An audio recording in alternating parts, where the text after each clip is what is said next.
Hey, hey, hey, what's up, everybody? It's Steve from the 805 with another comedy special. I hope everybody's doing good.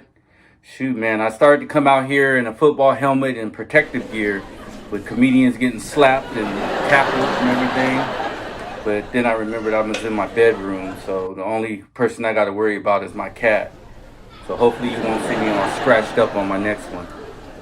But hey, man, shoot, it's crazy, man.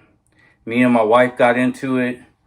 She takes my daughter swimming like once a week, and she sent me some pictures of my daughter swimming and stuff. And so the other day she's like, "Hey, do you still have those pictures of our daughter swimming, the ones I sent you?"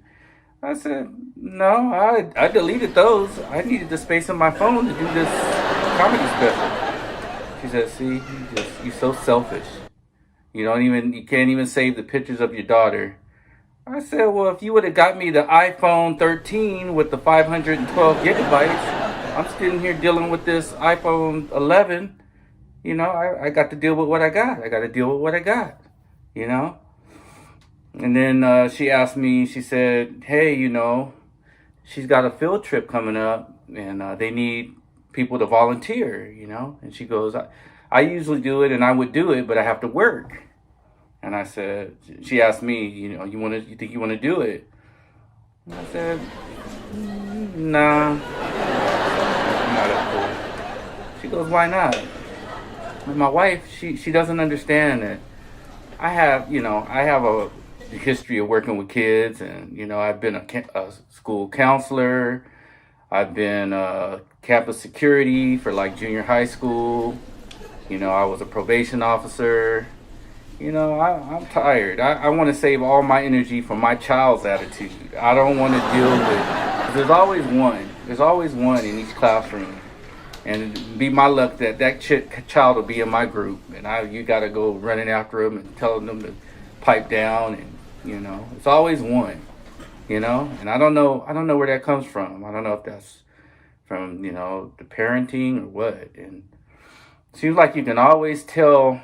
You can always kind of tell because usually, it's those parents that, either pick their kids up late or, it's like, I used to take my daughter to, well, I still do. I take my daughter to dance class like once a week. And there was this one boy who was I think he was in the group before her. And he would always look all frustrated and everything because I guess he was waiting for his mom to pick him up. And I'd feel bad, because we'd just get there and my daughter would go into her class and I'd be waiting for her like outside or out in the car. And the kid was always like frustrated and like, because he was waiting for his mom. His mom wasn't there on time.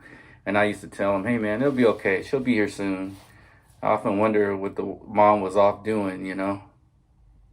But, make your kids a priority. Pick them up on time, hug them, tell them you love them. You know, don't make your child feel like they're a burden. You know what I mean?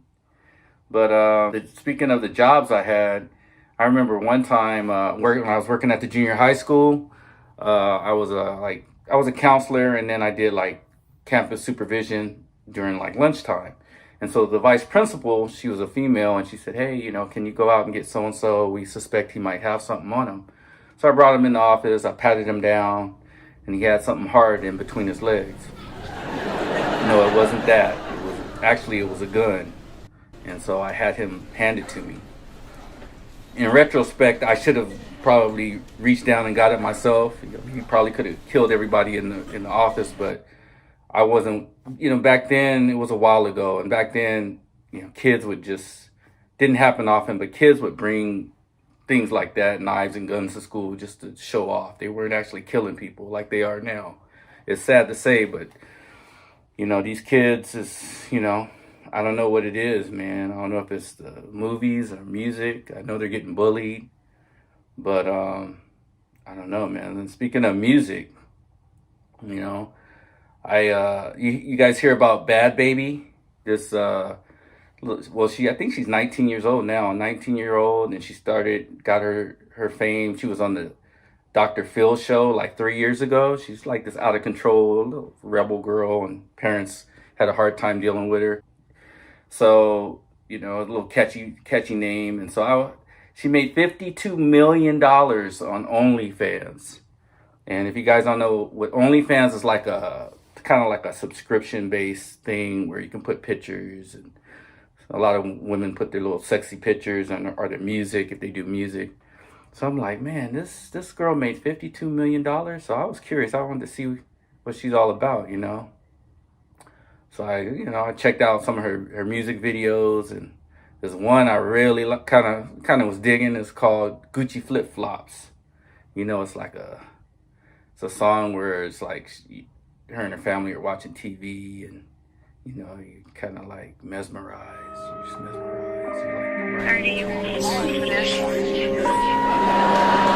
Gucci flip flops can hit you to the side. This a big watch, diamonds dripping off with a clock. 2 to 6 out, wintertime, dropping the top. Give it to that girl, turn the shit up a notch. Gucci flip flops, make it kick rocks. This a big clock, check the wristwatch. Gucci flip flops can hit you to the side. This a big watch, diamonds dripping off with a clock. Bad baby got it, just bustin' for cash. Do the dash, tryna play me. So anyway, man, I subscribed to her OnlyFans. Shoot, I got plan on getting some concert tickets, getting some memorabilia. I'm a Bad Baby fan, I tell you. I like my old school hip hop, but trying to rekindle my youth and see what these youngsters is up to, what they listening to. I think I figured out what turn the other cheek means. You know, me and my wife, we moved into our condo like 13 years ago.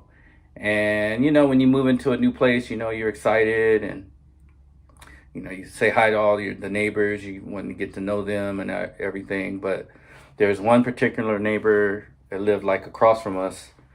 You know, they would never say hi. You know, we'd say hi, but they never say hi. So we were like, me and my wife were like, oh, okay, well, I guess they're just not friendly. We just kind of let it go. But so just like, I guess a couple of years ago, so this was like, you know, it's been many years. So a couple of years ago, I picked my daughter up from school, and our garages are kind of in a corner. Like the garages are like all lined up all along, right? So the street where cars go, there's like a little turn right there. So ours is the first garage at this little elbow. So I always tell my daughter, hey, stay close to when I let the garage down, stay close, because sometimes cars zoom by. So this one particular evening, this car, you know, it scared all of us. Scared me, scared my daughter, and it scared the driver. She come barreling. She was like, just like she's racing in a car race, you know. And I immediately grabbed my daughter and I pinned her against the garage door because it happened so fast. It scared everybody. And the driver, she even backed up and said, "Oh, I'm sorry." And you know, I was irritated and pissed off, but I didn't say nothing. I just shook my head like whatever. And as long as my daughter was okay, and she drove off. And it was the lady that didn't speak to us. It was the neighbor that was, you know, never said hi to us. So I told my wife about it and whatever. So that was like 3 years ago, whatever. So just recently, like probably like 3 weeks ago, my wife tells me, hey, you know, she had taken my daughter to the library, and she said, hey, you know, that lady works at the library. And I said, oh, really? And so, well, you know, thought that was cool, but you know, whatever. So I happened to be like I was either taking the trash out or going to the car, and she was coming the other way. And so I said, hey, I hear you work at the library. And she's like, oh, yeah, I work there, and some of the other ones in the area, they have me kind of rotating. And I said, oh, okay, maybe I'll see you in the library sometime. So, you know, there's small talk and whatnot. So it's just interesting because like the other weekend, we get a knock on our door, you know, and we're thinking, oh, it's probably the delivery guy delivering a package or whatever. We didn't think nothing of it, but I went and opened the door, and it was a girl there, and it was one of her daughters. And she has like 4 kids, and this particular daughter's around my daughter's age. And she's like, oh, you know, I was just wondering if your daughter can come out and play. And so, wow. So, you know, my daughter went out and played with her, and I thought that was cool. And then I closed the door and I turned around to my wife, And I told her, I did that. I did that. But no, it felt good because, you know, I try to teach my daughter, like, hey, you know, my daughter, she knows that she's naturally sensitive and she thinks of other people's feelings. And I try to set the example, like, hey, ugly plus ugly gets you nowhere. You know, ugly plus understanding gives you an opportunity. You know, there's an opportunity for maybe you to see eye to eye, or the other person to come around and eventually, you know, say, hey, you know, be nice or say hi or whatever the case may be. So I don't think that, you know, somebody, they may not like you initially. You might say hi to them. They may not say nothing, but, you know, maybe in time, maybe they'll come around and start realizing that, hey, you know, there's just, these people are okay. You know, why am I acting like that or whatever? And maybe that's how the lady felt. Cause I know she probably told her daughter to come over. The daughter has never come over to our house. And I felt good that she, you know, told her daughter to come over and play with our daughter. Cause our daughter really doesn't play outside very much, you know.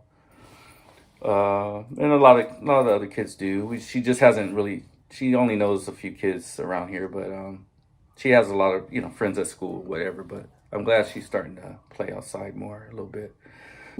Anyway, we got to start treating each other a little better, and you know, let's teach peace and happiness, you know. And if you got neighbors that, you know, maybe you haven't spoken to, or maybe they seem like they a little unfriendly, don't stop saying hi. Don't stop be yourself, be kind.